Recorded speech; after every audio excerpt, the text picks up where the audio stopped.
वीर wide Bhoom जायल की इस पावन भूमि पर। और इसी बीच श्रीमान रूपाराम जी रोज सरपंच ग्राम पंचायत इनाना का सापा पहनाकर स्वागत करेंगे श्रीमान हनुमान जी डुकिया, और माला पहनाकर श्रीमान ओम प्रकाश जी सोमड़वाल।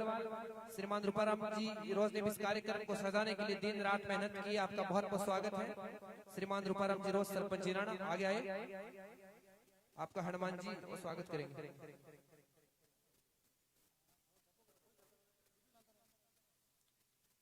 और इसी बीच हमारे बीच पंचायत समिति सदस्य श्रीमान कुमाराम जी मेघवाल हमारे बीच मौजूद, आपका साफा बनाकर स्वागत श्रीमान प्रेम जी भाकर, और माला बनाकर श्रीमान राम डुकिया जी, रामू जी डुकिया।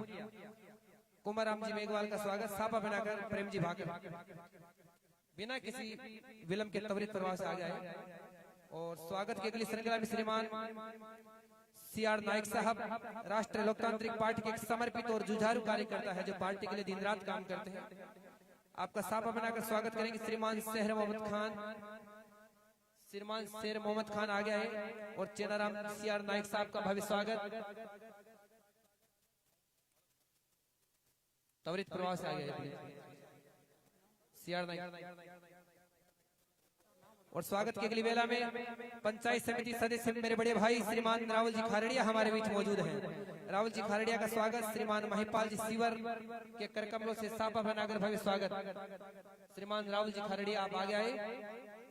और इसी के साथ सुकाराम जी नाइक आप स्वागत के लिए आगे, आपका स्वागत करेंगे श्रीमान जगदीश जी जाखड़, सापा बनाकर श्रीमान जगदीश जी जाखड़, और माला बनाकर श्रीमान सोन जी पूर्व सरपंच डेहरी आप आगे आए। और श्रीमान पांचाराम जी भटेसर सरपंच बोडवा, आपका स्वागत करेंगे श्रीमान हरिराम जी सोमड़वाल, और श्रीमान जितेंद्र जी गरवा बुरडी। श्रीमान पांचाराम जी भटेसर का स्वागत। और स्वागत की अगली वेला में हमारे बीच मिर्दा कॉलेज के छात्र नेता और राष्ट्रीय लोकतांत्रिक पार्टी के एक समर्पित नेता श्रीमान सुरेंद्र जी दोथड़, पूर्व छात्र संघ अध्यक्ष मिर्दा कॉलेज नागौर, आपका स्वागत। श्रीमान सुखदेव जी ठेकेदार साहब, सुखदेव जी ठेकेदार आप आगे आए, और सुरेंद्र जी दोथड़ का स्वागत कीजिए। स्वागत के लिए श्रीमान शिवदान जी रेलिया आप भी आगे आए स्वागत के लिए। और श्रीमान पूर्णाराम जी बिडिया सर, पूर्व सरपंच जोशीना, पूर्णाराम जी का स्वागत करेंगे श्रीमान श्याम जी बेनीवाल, और श्रीमान राम प्रकाश जी बीचर। श्याम जी बेनीवाल और राम प्रकाश जी बीचर आप स्वागत के लिए गए। जिन्होंने स्वागत कर दिया वो नीचे चले जाए। सुरेंद्र जी दोथड़ का स्वागत सुखदेव जी ठेकेदार साहब के द्वारा। श्रीमान गोवर्धन जी रेवाड़, श्रीमान प्रेमाराम जी मेघवाल पूर्व सरपंच, और श्रीमान जीवन जी बोडवा आप सभी मंच पे आए। और स्वागत की अगली वेला में श्रीमान सुरेश जी खटीक पूर्व सरपंच रोल, आपका स्वागत करेंगे श्रीमान मुकेश जी बांगड़ा, और श्रीमान दिनेश जी मेघवाल। श्रीमान सुरेश जी खटीक आप भी मंच पे आए, आपका भी स्वागत। एक बार सभी कार्यकर्ता से जितने भी लोग खड़े हैं, देखो मंच पूरा खाली पड़ा है सामने, मंच के सामने आ जाओ प्लीज, आपसे निवेदन है।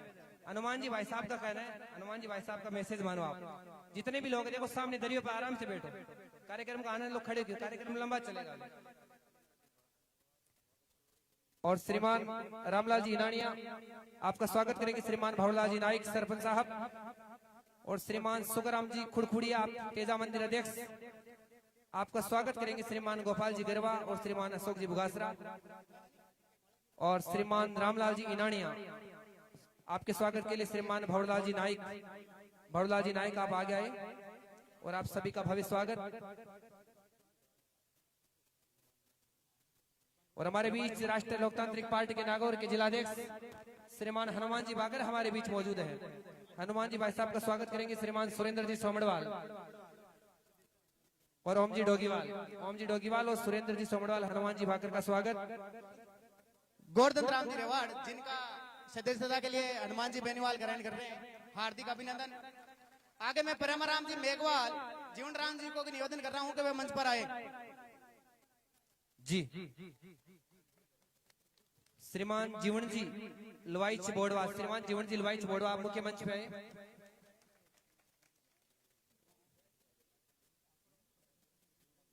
श्रीमान खियाराम जी लोहित चिबोड़ो आप भी मंच पे आए।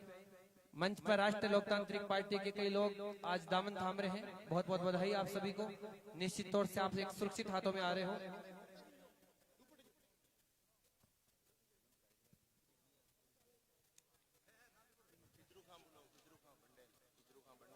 अब खिजरू खां पंडेल साहब आज राष्ट्रीय लोकतांत्रिक पार्टी की सदस्यता लेंगे। ठीक है, इससे पहले एक बार नाइक समाज की तरफ से हनुमान जी भाई साहब को तलवार भेंट की जाएगी। संपूर्ण नाइक समाज का बहुत बहुत धन्यवाद। और मंच खाली करें, जितने भी साथी मंच पर खड़े आपसे निवेदन मंच खाली करें आप।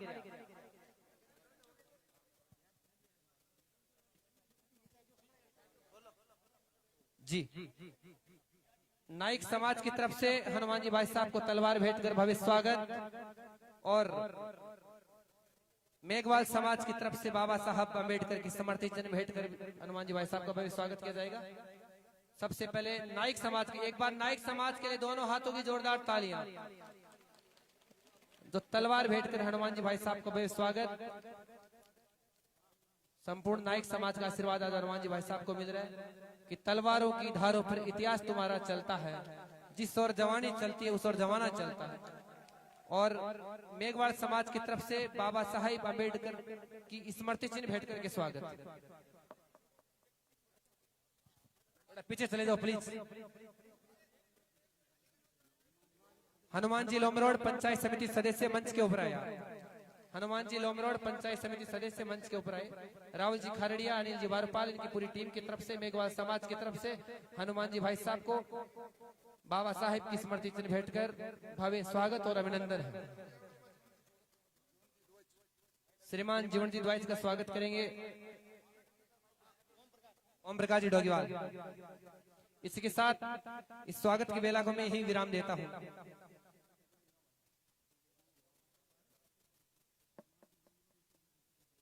पंचायत समिति सदस्य श्रीमान हनुमान जी लोमरोड आप मंच के ऊपर आए।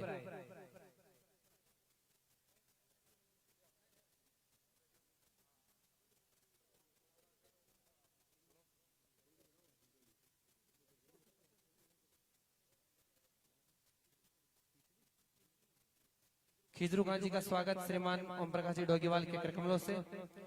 तो लीजिए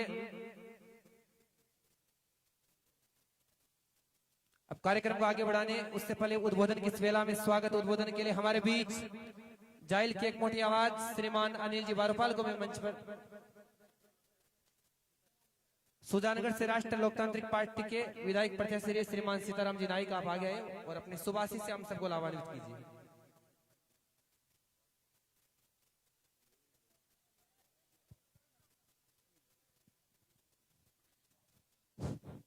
भारत माता की, भारत माता की। राष्ट्रीय लोकतांत्रिक पार्टी जिंदाबाद, राष्ट्रीय लोकतांत्रिक पार्टी जिंदाबाद। हनुमान जी बेनीवाल जिंदाबाद।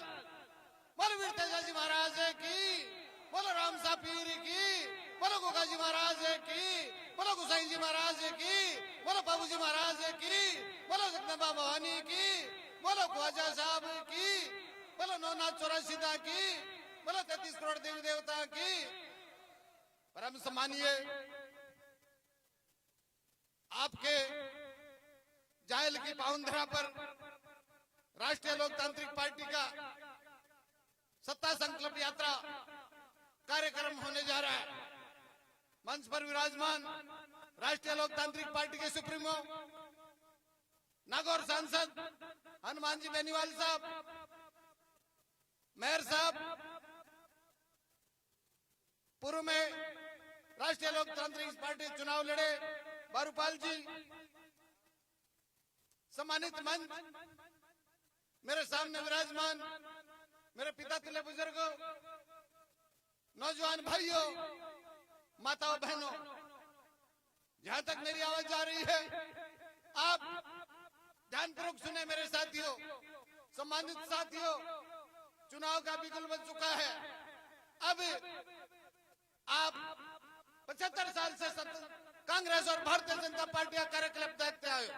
मेरे भाइयों, आपका 36 कौम की आवाज सुनने वाला राष्ट्रीय लोकतांत्रिक पार्टी का मसीहा, आप 36 कौम का मसीहा हनुमान बेनीवाल है, जो 36 कौम का ध्यान रखता है, सभी समाजों का सम्मान करता है।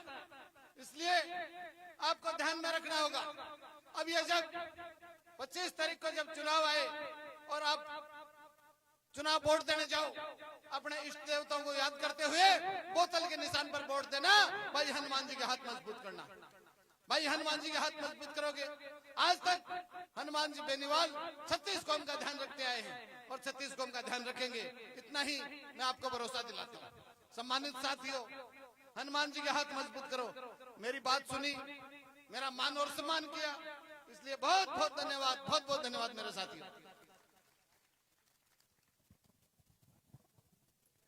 थैंक यू भाई साहब। तो लीजिए स्वागत उद्बोधन के लिए वेला में हमारे बीच अल्पसंख्यक मोर्चा के प्रदेश अध्यक्ष श्रीमान द्रौपदी खान जी मेरा हमारे बीच मौजूद है। आपका भी स्वागत। जयल की इस पवन धरा पर सत्ता संकल्प यात्रा में पधारे हमारे सुप्रीमो नागौर सांसद आदरणीय हनुमान जी बेनीवाल साहब, सुजानगढ़ प्रत्याशी रहे सीताराम जी नायक साहब, आपके लाडले प्रत्याशी अनिल जी भरूपाल साहब, सम्मानित मंच। जैसा कि आप सभी जानते हैं, हनुमान जी बेनीवाल साहब 36 कौम के लिए संघर्ष कर रहे हैं और राष्ट्रीय लोकतांत्रिक पार्टी बनाकर जो आने वाला हमारे युवाओं का भविष्य है, 36 कौम का भविष्य है, शोषित, दलित, पिछड़े वर्ग और माइनॉरिटी के लिए विशेष तौर से हनुमान बेनीवाल जी ने ये पार्टी बनाई, आपको मौका दिया। और जायल में पिछली बार आप लोगों ने मेहनत की, लेकिन हमारा जो परिणाम आना चाहिए था, कहीं हम पिछड़ गए। लेकिन इस बार जायल ही नहीं, पूरा नागौर, मारवाड़ और राजस्थान के अंदर हनुमान बेनीवाल की पार्टी सत्ता में आनी चाहिए। तभी हमारा आपका भविष्य सुरक्षित होगा, तभी किसी के साथ अन्याय नहीं होगा। हम लोग जब तक किसान के बेटे को सीएम की कुर्सी पर नहीं बिठाएंगे, तब तक हम लोग कांग्रेस और बीजेपी से कुछ उम्मीद नहीं कर सकते। 70 साल में इन्होंने कुछ नहीं किया। भाषण तो आपको खूब दिए, खूब सुने, लेकिन अब तो वो टाइम आ गया है कि जब आपको वोट के रूप में हनुमान जी बेनीवाल को ताकत देनी है। और ये ताकत जिस हाथ में कलम दोगे, वो आने वाले आपके भविष्य लिखा जाएगा, आपके बच्चों का भविष्य लिखा जाएगा। अगर राजस्थान में भाईचारा, आपसी प्रेम बढ़ाना चाहते हो और विकास के नए आयाम स्थापित करना चाहते हो, तो आप लोग राष्ट्रीय लोकतांत्रिक पार्टी को मजबूत करें। जहां भी जिस क्षेत्र में विधानसभा में, चाहे SC/ST का कैंडिडेट हो, चाहे चौधरी समाज का हो, चाहे राजपूत समाज हो, चाहे मुसलमान समाज का हो, चाहे हमारा भाई विष्णुई हो, चाहे कुमावत हो, चाहे मेघवाड़ है, चाहे नायक है, कोई भी आए, आपको तो एक ही निशान दिखना चाहिए, बोतल का निशान और हनुमान बेनीवाल पार्टी का सिंबल। उसको अधिक से अधिक मतदान कर आप विजय बनाएं। इन्हीं शब्दों के साथ आपने मुझे बुलाया, मान सम्मान दिया, उसके लिए धन्यवाद। जय हिंद, जय भारत। Thank you sir. तो लीजिए उद्बोधन के लिए वेला में हमारे बीच हनुमान जी भाई साहब के सुपुत्र आशुतोष और बेटी दिया 2-2 शब्द कहना चाहिए। आप आगे आइए।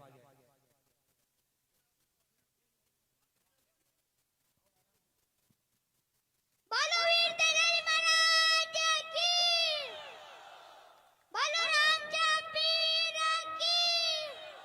राष्ट्रीय लोकतांत्रिक पार्टी, राष्ट्रीय लोकतांत्रिक पार्टी।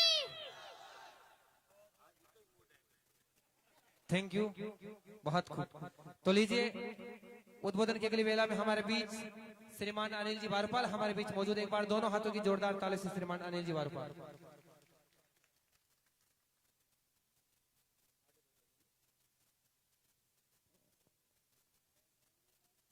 राम राम सर, सलाम अलैकुम। हनुमान जी बेनीवाल RLP सुप्रीमो और नागौर के लोकप्रिय सांसद, इनके नेतृत्व में आयोजित सत्ता संकल्प यात्रा के इस मेरे विधानसभा क्षेत्र जायल की इस पावन धरा पर आगमन पर मंच पर विराजमान रालोपा सुप्रीमो, नागौर सांसद, बड़े भाई आदरणीय हनुमान जी बेनीवाल साहब, अल्पसंख्यक मोर्चा के प्रदेश अध्यक्ष रऊफ खान साहब, सुजानगढ़ से उपचुनाव में प्रत्याशी रहे सीताराम जी नायक साहब, भाई सुरेंद्र जी दोतड़, गोवर्धन जी रेवाड़पुर जिला परिषद सदस्य, सामने विराजमान झूमर जी बेनीवाल, शोभाराम जी मेघवाल, प्रेम जी मेघवाल, पूर्व सरपंच बोड़वा, पांचाराम जी बटेसर, वर्तमान सरपंच बोड़वा, सम्मानित मंच और सामने उपस्थित मौजूद बुजुर्गों, युवा साथियों और माताओं बहनों, जैसा कि आप सबको पता है कि दोनों पार्टियां मिली भगत करके जनता को किस तरह से लूट मचा रखी है। 5 साल ये सत्ता में आते हैं, जनता का खून चूसने का प्रयास करते हैं, और 5 साल जब भारतीय जनता पार्टी सत्ता में आती है तो 5 साल वो भी कोई कमी नहीं रखती। तो दोनों पार्टियों के इस मिलाजुली के खेल को खत्म करने के लिए भाई साहब हनुमान जी बेनीवाल ने ये सत्ता संकल्प यात्रा व्यवस्था परिवर्तन के लिए, इस व्यवस्था में आप सब देख रहे हो जबरदस्त भ्रष्टाचार, अपराध, अन्याय, तानाशाही और लेट लतीफी, इस व्यवस्था को खत्म करने के लिए भाई साहब ने यह बीड़ा उठाया और भाई साहब को अपार जन समर्थन मिल रहा है।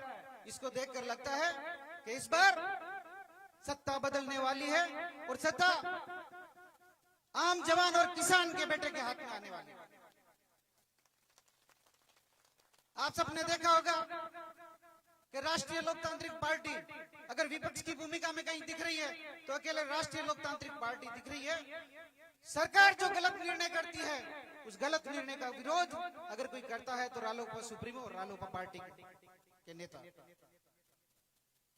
और यहाँ प्रशासन जो अन्याय और अत्याचार कर रहा है उसके विरोध में भी आरएलपी के जो सिपाही है वही मजबूती से आवाज उठाते, दूसरा कोई नहीं बोलता।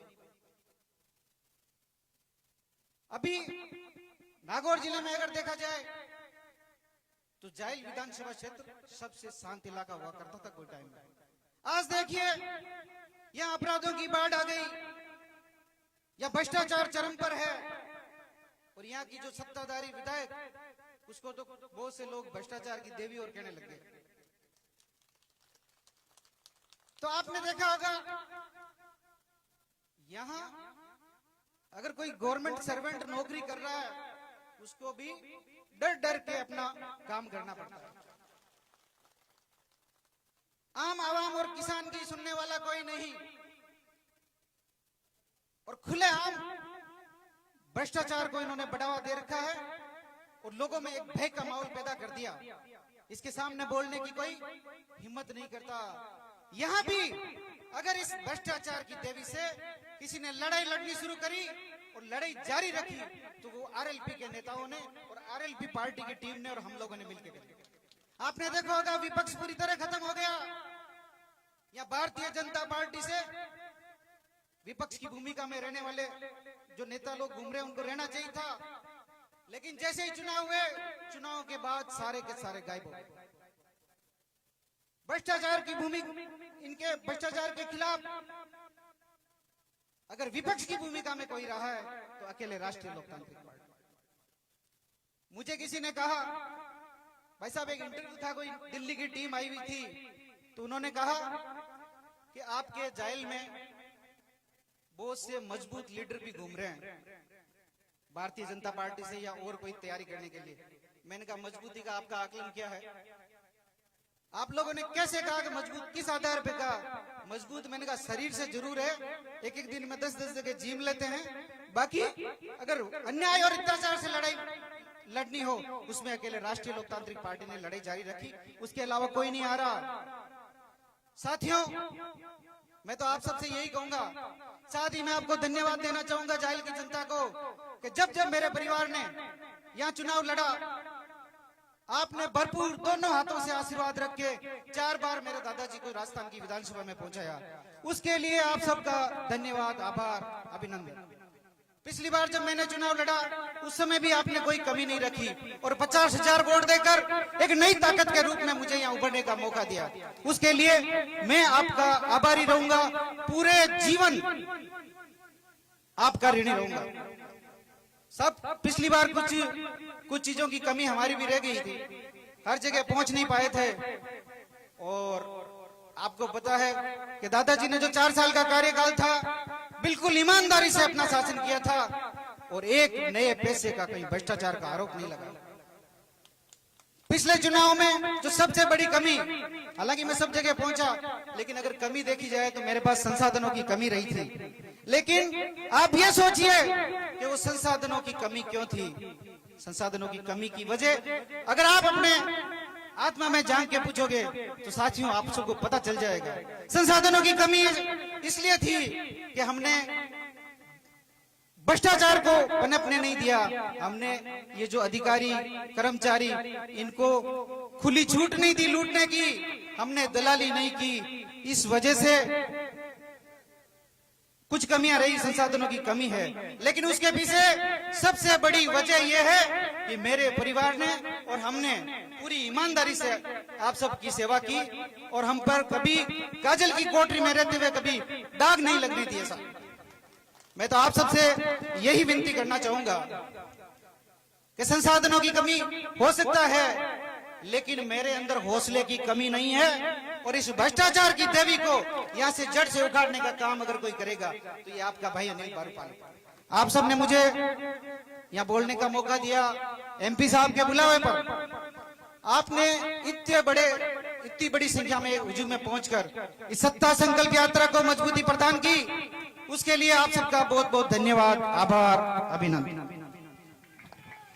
Thank you.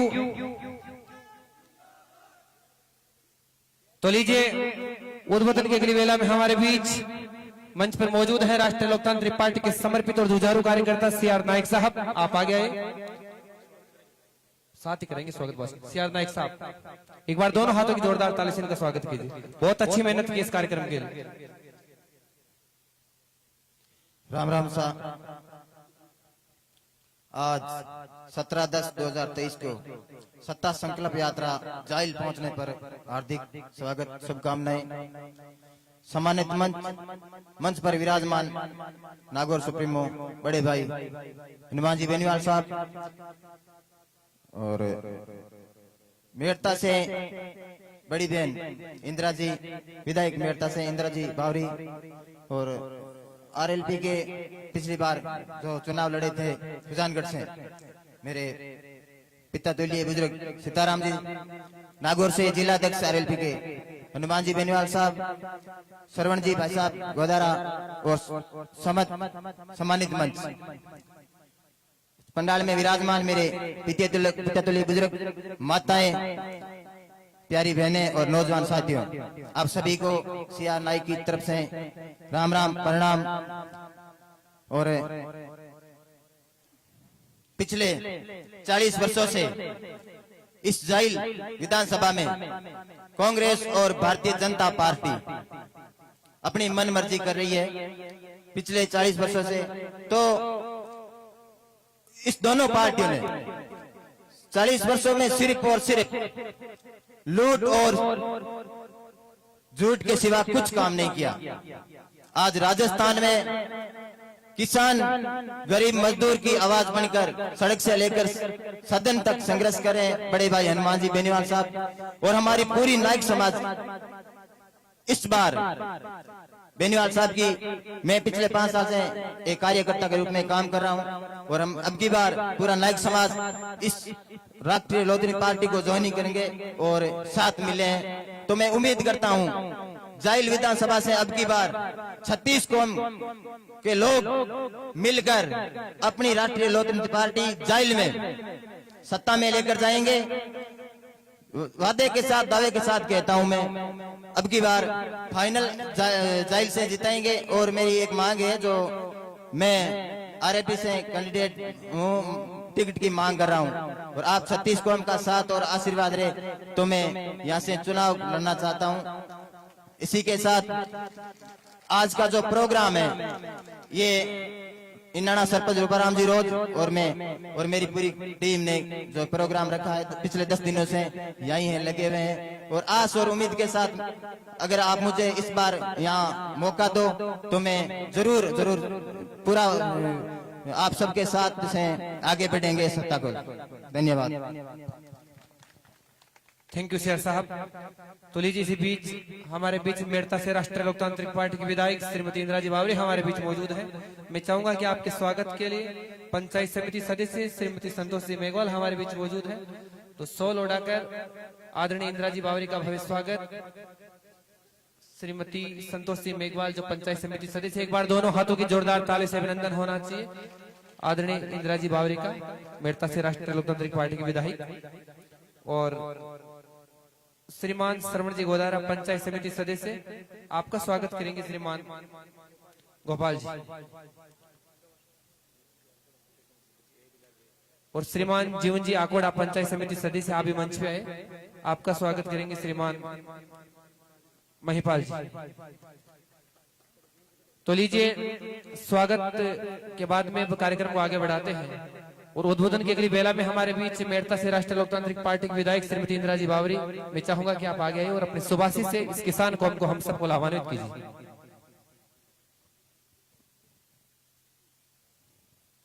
राम राम सा बोलो तेजा जी महाराज की, बोलो राम सा पीर की, बोलो चामुंडा माता की।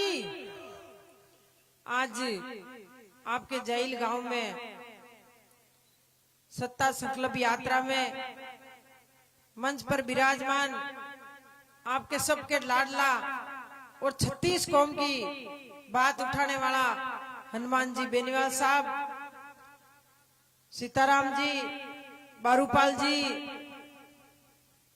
और सम्मानित मंच और सामने विराजमान सभी हमारे पिता तुल्य बुजुर्गों, नौजवान साथियों, माता और बहनों और प्यारे बच्चों। वैसे चुनाव हमेशा ही आपके बीच में आवे और हमेशा ही आप लोग वोट भी दो, पर आज तक जो ऐसी का लोग ये बाकी आज तक कोई बात नहीं सुने। और 36 कौम की और कोई दुख सुख में वो भागी बने तो सिर्फ एक आदमी है, हनुमान बेनीवाल जी। 36 कौम की आवाज भी उठावे और 36 कौम में कोई दुख और सुख पड़े तो पहले आपने हनुमान बेनीवाल जी खड़ा मिले।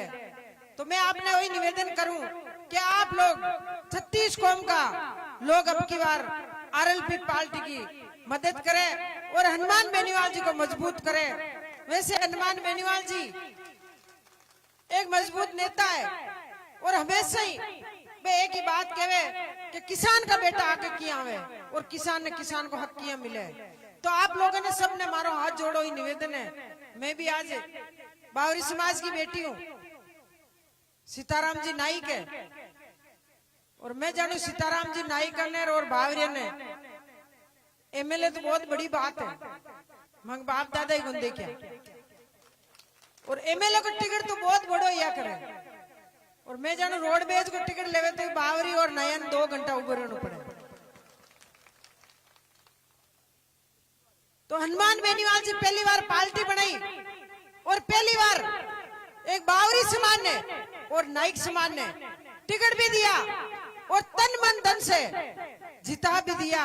और आपके सामने आज बावरी समाज की बेटी आज मंच पर खड़ी है। मंच तो दूध की बात है।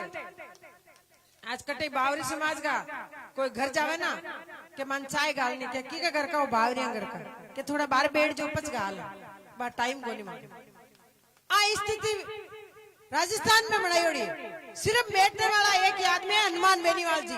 36 कौम ने साथ ले चले और 36 कौम की बात सुने और 36 कौम के दुख और सुख में भागी बने तो सिर्फ एक आदमी हनुमान बेनीवाल जी। आप लोग देख रहे हो सोशल मीडिया, नेता तो आपके भी है पर कोई नेता आपकी बात नहीं उठावे, सिर्फ एक ही बात कहे ये नेता तो अपने जो भी मर्डर हो जाए, बलात्कार हो जाए। आज की तारीख में आप देखो सुबह अखबार पढ़ो तो आई के बलात्कार मर्डर, पर वे लोग बात नहीं उठानी चाहे। नेता तो आपके भी है और कांग्रेस का अब नेता है जो कांग्रेस की सरकार है। और मैं तो आप भी सुना कि जब कांग्रेस का नेता है जब काम भी ज्यादा या करे। तो मैं तो आई कहनी चाहूँ आपने कि सरकार में माके भी रिया और अबार भी सरकार है, पर मेड़ता विधानसभा में जो हनुमान बेनीवाल जी का आशीर्वाद हो, आज मेड़ता विधानसभा में जो भी काम ही हो 70 साल का इतिहास उतार देख लो। आज मेड़ता विधानसभा में इतिहास में लिखी जाए कि मेड़ता विधानसभा में हनुमान बेनीवाल जी काम किया। तो मैं तो आपने वही हाथ जोड़ निवेदन है कि आप लोग आने वाली टाइम हनुमान बेनीवाल जी की होनी चाहिए और आने वाला मुख्यमंत्री किसान का बेटा होना चाहिए। धन्यवाद। राम राम। Thank you. तो लीजिए हमारे बीच ऊंटवालिया सरपंच श्रीमान वहदलाल जी गोदारा आप स्वागत के लिए आगे आए और उद्बोधन के लिए वेला में हमारे बीच मंच पर मौजूद हैं राष्ट्रीय लोकतांत्रिक पार्टी के सुप्रीमो और इस धरती माँ का कलेजा चीरकर अनाज पैदा करने वाले किसानों के लिए सड़क से लेकर राजस्थान की विधानसभा और राजस्थान की विधानसभा से लेकर भारत देश की आत्मा कहे जाने वाली संसद तक संघर्ष करने वाले हनुमान जी बेनीवाल मंच पर मौजूद हैं। हनुमान बेनीवाल उस माटी का वृक्ष नहीं है जिसको नदियों ने सींचा है, अरे बंजर माटी में पलकर मरते से जीवन खींचा है। वो पत्थर पर लिखी इबारत है, शीशे से कब तक तोड़ोगे, मिटने वाला नाम नहीं तो कब तक।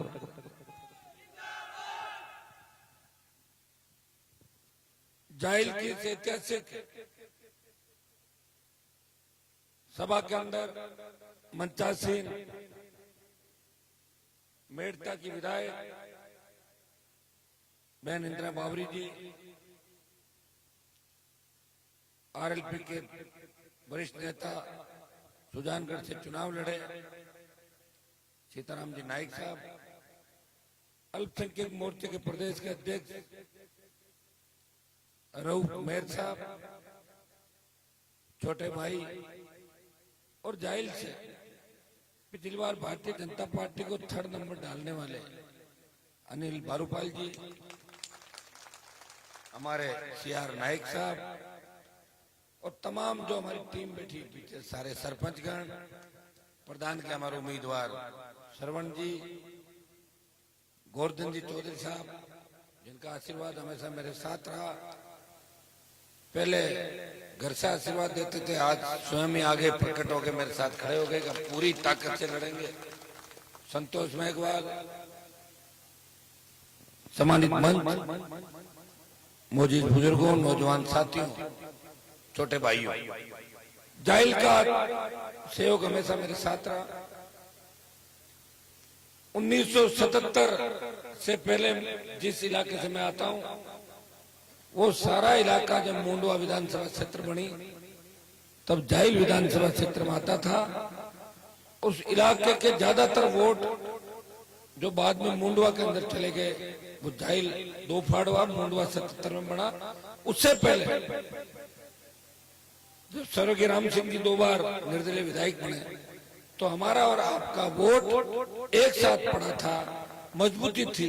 उस जमाने के अंदर जब निर्दलीय का साथ आप लोगों ने उस जमाने में दिया था। और जाहिल की मजबूती के किस्से नए नहीं है। जाहिल खियाड़ा का मायरा जो गीतों में गाया जाता है,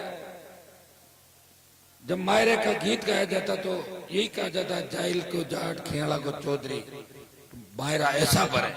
और ये देश के अंदर जाहिल खियाड़े का मायरा प्रसिद्ध है।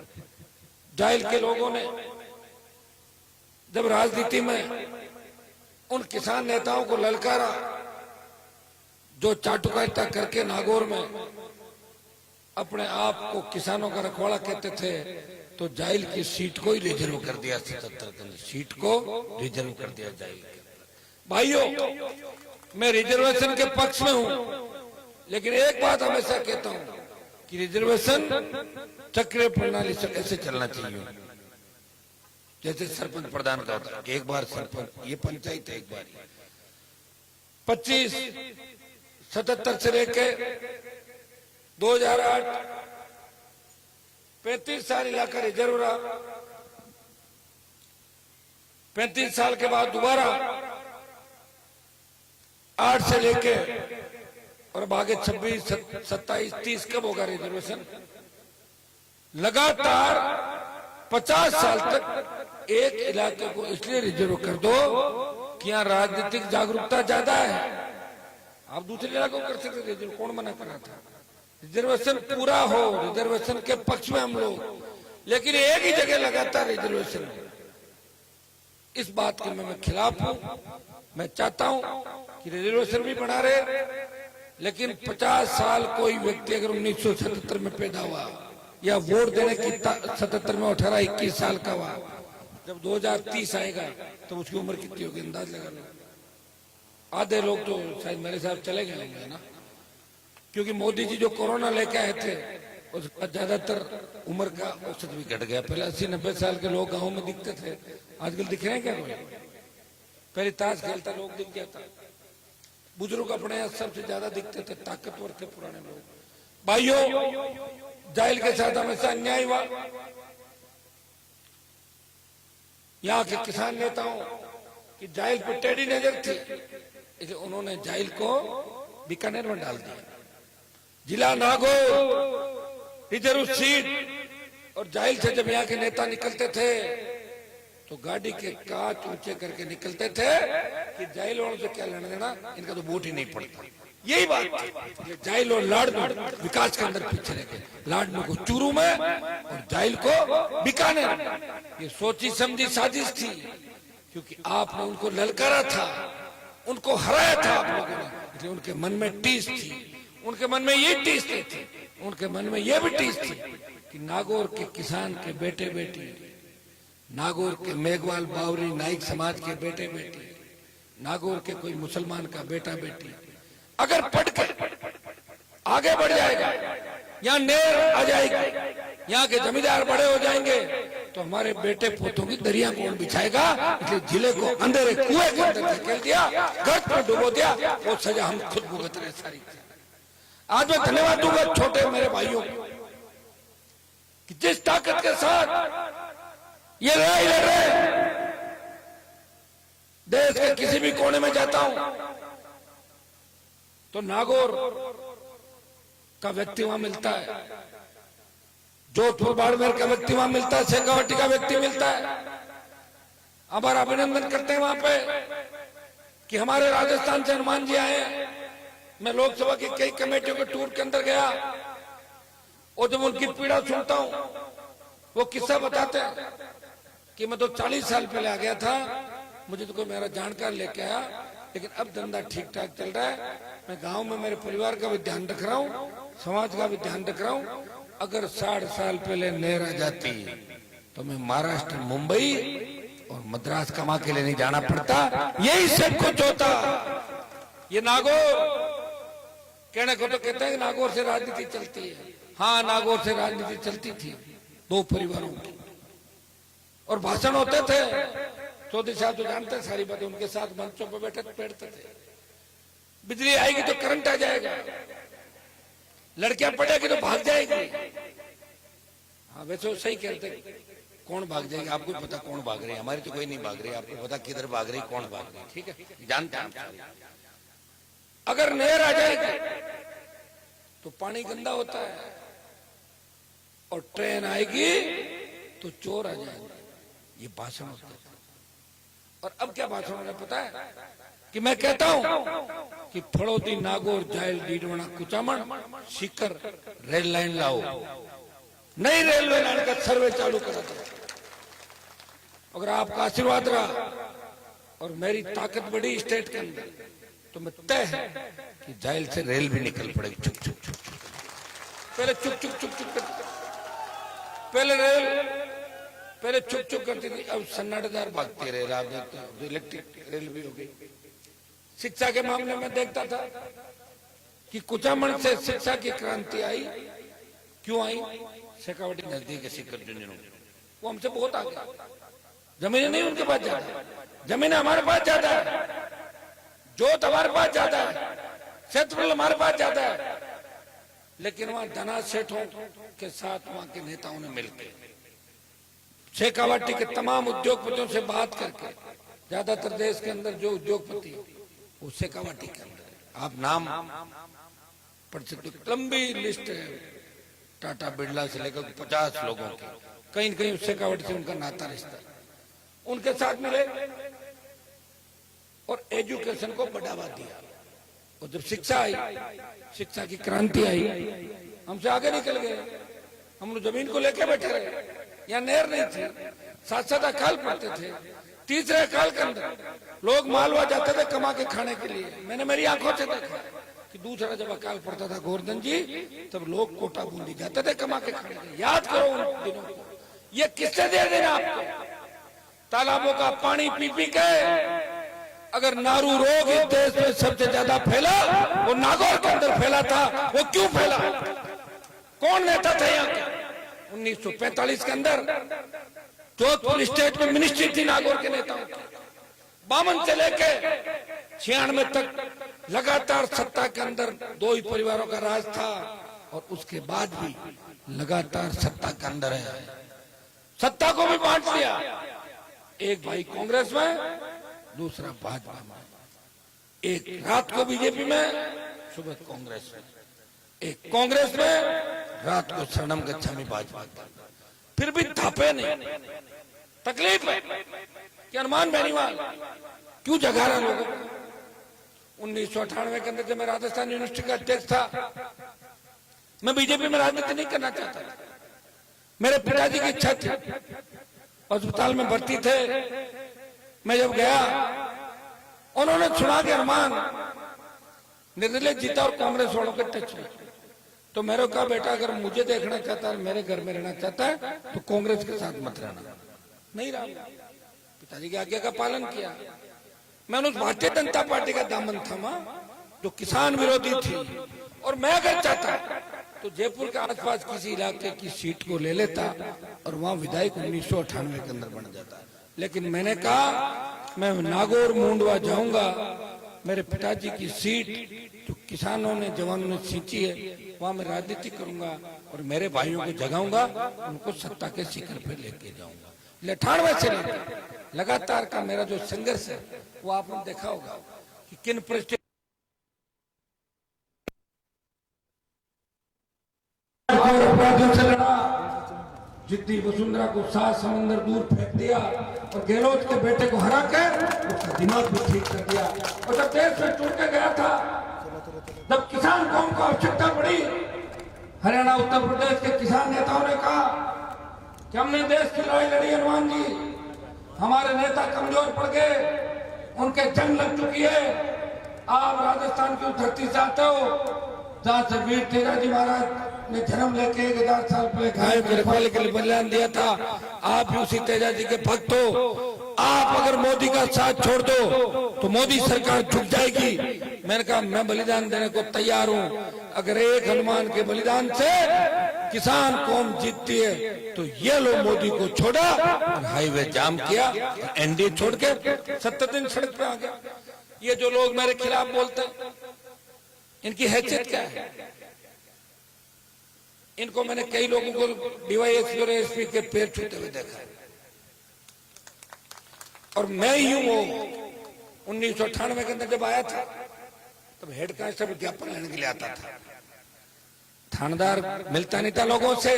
हनुमान बेनीवाल के संघर्ष का ही परिणाम है कि सड़क पे जब चाहे एसपी आया, जब चाहे कलेक्टर आया, और जब चाहे डीजी और कमिश्नर को लेके आ गया। हनुमान बेनीवाल के संघर्ष का परिणाम है। नागौर को मजबूत किया, जाइल को मजबूत किया, जवान को मजबूत किया, और किसान कौम को मजबूत किया। अग्निपथ जब आया तो अग्निपथ सेना को ठेके पे दे दिया। न भारतीय जनता पार्टी बोली, न कांग्रेस बोली, एक व्यक्ति लड़ता रहा। उसने कहा कि अग्निपथ को वापस लेना पड़ेगा मोदी जी। मैं किसान का बेटा हूं, मेरे घर के सामने स्टेडियम में मैं रैलियां देखता था। सेना के अंदर भर्ती का जज्बा था बच्चों का। मैं आता था लेट, बच्चे सड़क पे सो जाते थे, घर के अंदर भी व्यवस्था कर रहा था कुछ बच्चों की। बच्चे कहते साहब हम तो सो जाएंगे, सुबह 3 बजे दौड़े हमारे। कितना जज्बा कि मैं उनको पूछता था, बच्चों तुम क्यों जाना चाहते हो सेना के अंदर? कि साहब हमारी रेजिमेंट ने ये किया वो किया, हमारी रेजिमेंट का इतिहास है, हम दुश्मन से लड़ना चाहते हैं, हम मार देंगे, मर जाएंगे, मिट जाएंगे। वो जज्बा जो था, प्रधानमंत्री ने वो जज्बे को खत्म कर दिया। उनकी चिड़े हमसे, किसान कौमों से चिड़े, तमाम उन जातियों से चिड़े जो लड़ने वाली है, जो मार्शल है। उनकी संकीर्ण मानसिकता है, ये सेना को ठेके पे दे दिया। लेकिन इसका विरोध किसी ने नहीं किया। अगर देश में सेना को ठेके पे देने का विरोध किया तो आरएलपी पार्टी झंडे के साथ आई, लोकसभा और पार्टी मीटिंग में विरोध किया, और जोधपुर में 2 लाख जवानों की रैली करके मोदी को चेतावनी दी, आ रहा हूं दिल्ली की तरफ, तैयार हो जाओ। पहले ये था तो अग्निवीर भर्ती होगा, वो 25% रखेंगे और 75% को वापिस भेजेंगे। ये हमारे संघर्ष का परिणाम है। कि दिल्ली की सरकार डरी और उसने कहा कि 50% को परमानेंट कर देंगे और 50 वापस जाएंगे। अभी पंजाब की घटना देखी होगी 2-3 दिन पहले, एक शहीद होता है अग्निवीर, उसे शहीद का दर्जा नहीं दिया जाता। एम्बुलेंस के अंदर 2 आदमी आते हैं, बॉडी रख के चले जाते हैं उसके घर पे। ये पीड़ा किसने दी? ये नरेंद्र मोदी ने पीड़ा दी है। मोदी भी किसान का उतना ही बड़ा दुश्मन है, क्योंकि कांग्रेस पार्टी राजस्थान के अंदर किसान की दुश्मन है।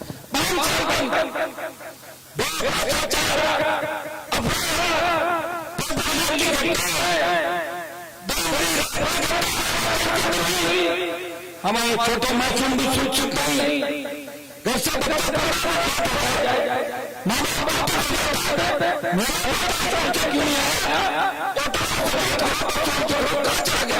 इस पीड़ा के अंदर राजस्थान का हर व्यक्ति, हर किसान जी रहा है। कोई सुरक्षित नहीं, घर से कब जाए, वापिस आएगा कि नहीं आएगा, इसकी कोई गारंटी नहीं। ये अपराध किसने बढ़ाया राजस्थान के अंदर? सरकार किसकी थी? गहलोत, वसुंधरा। 98 से लेकर 23 तक जो गठबंधन राजस्थान के अंदर चला, मिला जुलने का खेल चला, एक दूसरे को पन पाने का काम किया। और हमारे नेताओं की खेल गिनती नहीं आती। नागौर वाले नेताओं को तो कौन पूछता, आप भी जानते हो।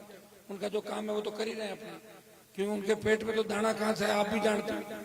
कहाँ नौकरी करके जो दाना आया था, जिसके पेट में जो दाना होता है वही दाना बोलता है।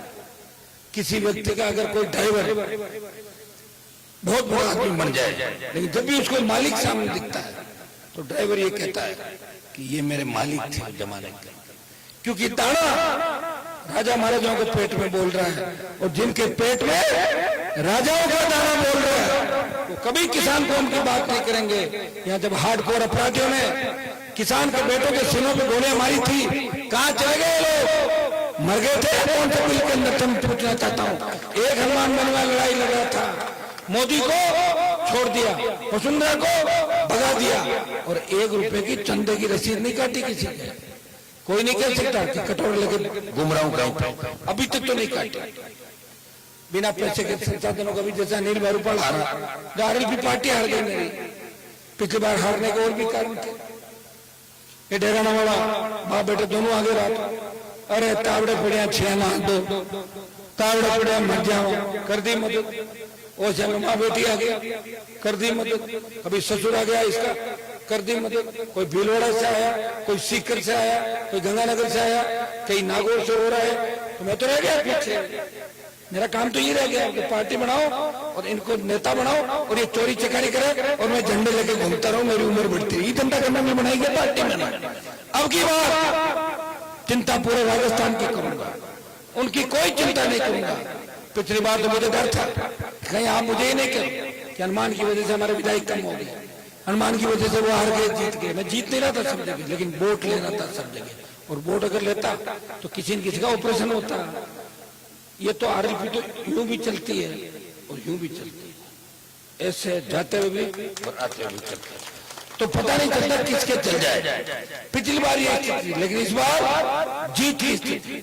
बल्लभनगर के चुनाव से लेकर सरदार शहर का जो चुनाव हुआ, इसने साबित कर दिया ये एक इलाके की पार्टी नहीं, एक व्यक्ति की पार्टी नहीं। और सीताराम नायक जब सुजानगढ़ के अंदर भारी वोट लेकर आते हैं तब ये तय होता है कि शेड्यूल कास्ट की पार्टी है, ये हर वर्ग की पार्टी है। जब इंदिरा बावरी मेड़ता विधानसभा से विधायक बन के विधानसभा में बोलती है तब विधायक बात करता है, ये मेड़ता की बावरी समाज की पहली महिला जो मारवाड़ से चुन के राजस्थान की विधानसभा। भाइयों, ये जो झंडा और डंडा मैंने दिया, ये आपके काम भी आ रहा है, शायद कल भी आया था काम। तो डंडा और झंडा, झंडा और डंडा इसको सुरक्षित रखना। और सबसे बड़ी बात कहता है ना भाई, सम्मान और मान। आदमी अपनों के बीच अच्छा लगता है। देखिए कांग्रेस बीजेपी सब टिकट बांटने वाली मीटिंग कर रही है, कांग्रेस कर रही है। कौन कौन सी मीटिंग भाई कांग्रेस में? CWC, स्क्रीनिंग कमेटी, प्रभारियों की मीटिंग, फीडबैक, सर्वे। मैं तो कुछ नहीं कर रहा हूँ, गाड़ी में सर्वे चलने दे रहे। बता दो क्या छोड़ गई? ठीक, तैयार, लिख लो नाम, देख लेंगे इसके भाग्य में हो जाएगा। लेकिन कोशिश ये करूंगा कि जिताऊ और टिकाऊ, ये मेरे तीनों विधायक अगर मुझे छोड़ के चले जाते हैं तो मैं क्या करता, अकेला बताओ मुझे, तो कम से कम मेरे साथ तो रहे, सुख दुख कर, लेकिन मुझे जिताऊ भी चाहिए, टिकाऊ भी चाहिए।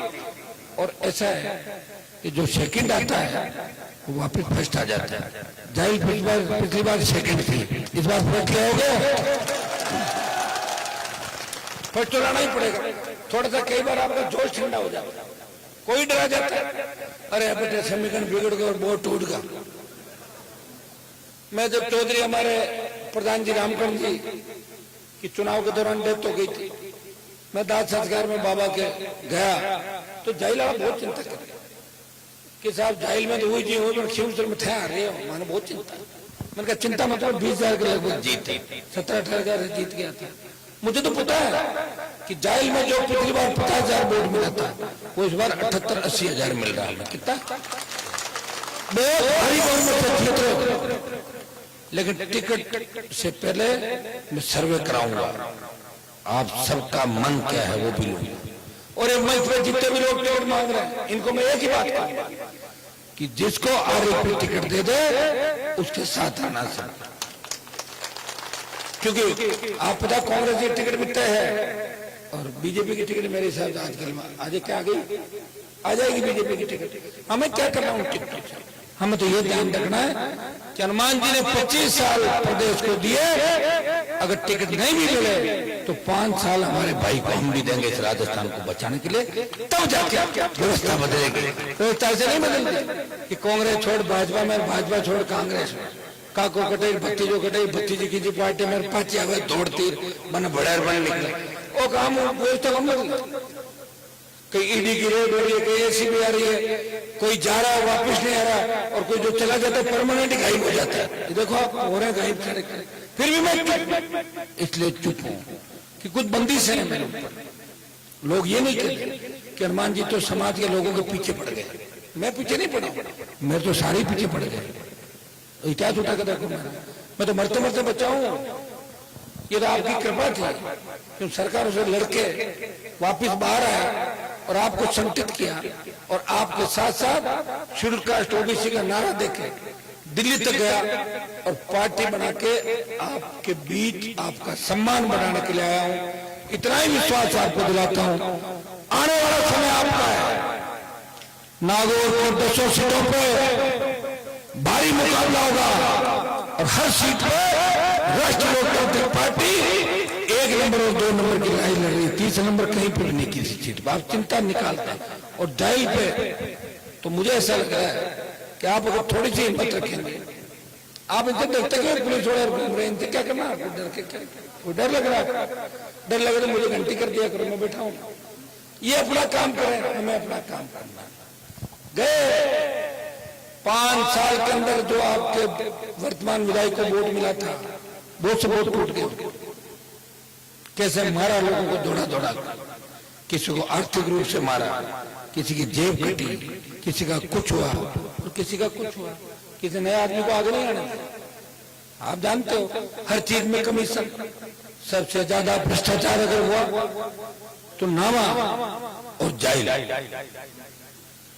देवर भाई भी दोनों नामा जाइल, ये भारी भ्रष्टाचार या नागौर के अंदर हुआ, ये हमें सोचनी हर बात। और आपको वोट देते वक्त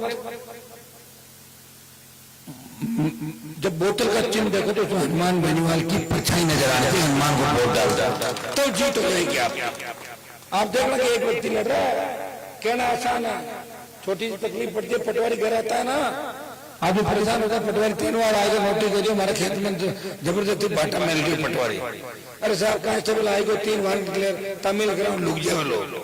एक व्यक्ति लड़ रहा है,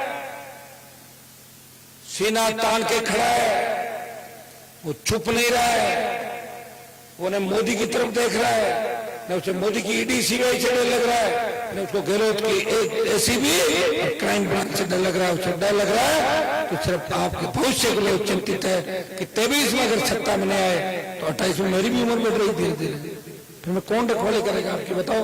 इसलिए मैं आह्वान कि तमाम लोग, कई लोग हमारे गलती से स्वार्थ के खातिर कांग्रेस की ट्रेन में चढ़ गए थे, कई लोग भाजपा की स्लीपर कोच के अंदर बैठ गए थे, उनसे अपील करता हूं, खा पी लिए वापिस आ जाओ भाई, तकलीफ के अंदर है और किसान का तकलीफ के अंदर आओ, कांग्रेस और भारतीय जनता पार्टी को घर बिठाओ, राजस्थान के अंदर लाओ भाई। जब देश आजाद हो रहा था उस समय एक इरादा देश के अंदर था कि हिंदुस्तान से अंग्रेजों को भगाओ।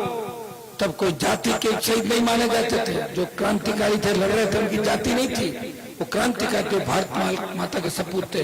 आपको नारा देना होगा कि कांग्रेस भगाओ, भाजपा भगाओ, राष्ट्रीय लोकतांत्रिक पार्टी लाओ, अब अपने आप सारा काम ठीक हो जाएगा। ये तय है कि आरएलपी पार्टी के उम्मीदवार को हर जगह मेरे समाज के अलावा 30 से 35 हजार वोट हर विधानसभा क्षेत्र के अंदर मिलेंगे और हमारे जोड़ लेना जीत के आंकड़े सारे सारे आपको समझ में आ जाएंगे। राजस्थान के अंदर आप सबने मान सम्मान दिया, पुनः हृदय से आपका आभार। एक बार आप लोग मिलजुल के जो भी बात है सारे लोग मुझसे भी करेंगे, क्योंकि अपना मकसद है कि सत्ता संकल्प व्यवस्था पर सत्ता में कैसे टिकट एक होती है, 15 लोग टिकट अगर मांग लें तो जीत कौन रहा है ये भी हम सबको मिलकर तय करना है। सीताराम जी बैठे, नायक समाज की पैरोकार तो सीताराम जी करेंगे। मैं सीताराम जी को यही कहता हूँ रोज कि कांग्रेस भाजपा कितने टिकट देती राजस्थान में आपको बता देना, उनसे एक आध टिकट ज्यादा दे दूंगा मैं, ये भी तय। कांग्रेस बीजेपी से कम नहीं। मारवाड़ में इंदिरा जी बैठी है, कभी कांग्रेस बीजेपी बाबरी को टिकट ही नहीं दिया। मैं कह रहा हूँ और ले लेना, आप तो रेडी हो, एक बार तैयार करके जाओ जहाँ हमारी सीट जीत सकती।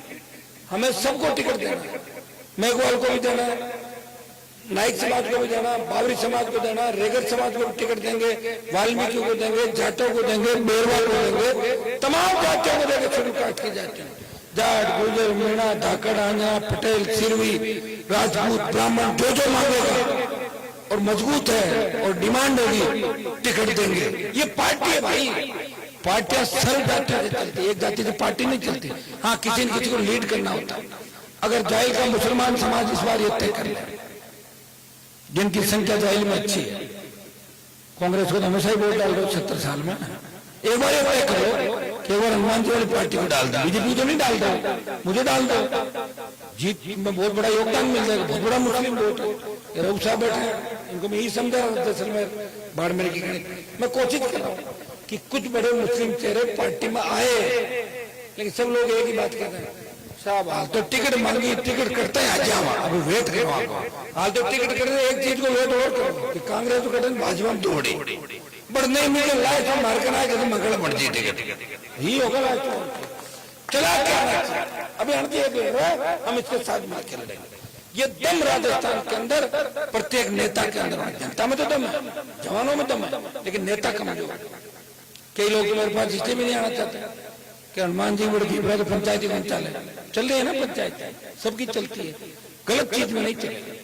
सही बात का मैं जो पार्टी के अंदर बैठा हूँ, मुझे हर चीज का न्याय करना पड़ेगा। अगर न्याय के मैं साथ नहीं हूँ तो आप मेरे साथ नहीं होंगे, और आपने मैं अकेला क्या करूँगा बताओ मुझे। ये न्याय, विश्वास और आस्था का केंद्र है किसान जवानों का। ये झंडा, ये घोषणा पत्र आने वाला अपनी पार्टी का, ये बोतल का चिन्ह, स्वच्छ पारदर्शी प्रशासन।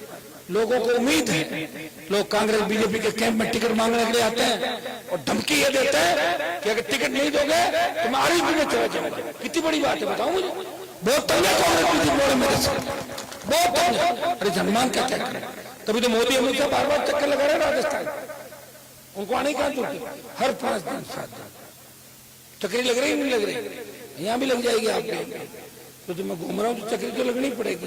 ये कांग्रेस के डर से नहीं आ रहा है, कांग्रेस के लिए ईडी भेजते वही वो तो कांग्रेस भाग जाएगी, लेकिन हनुमान बेनीवाल के डर से पूरा भाजपा नेतृत्व टिकटों की सूचियां जारी नहीं कर पा रहा।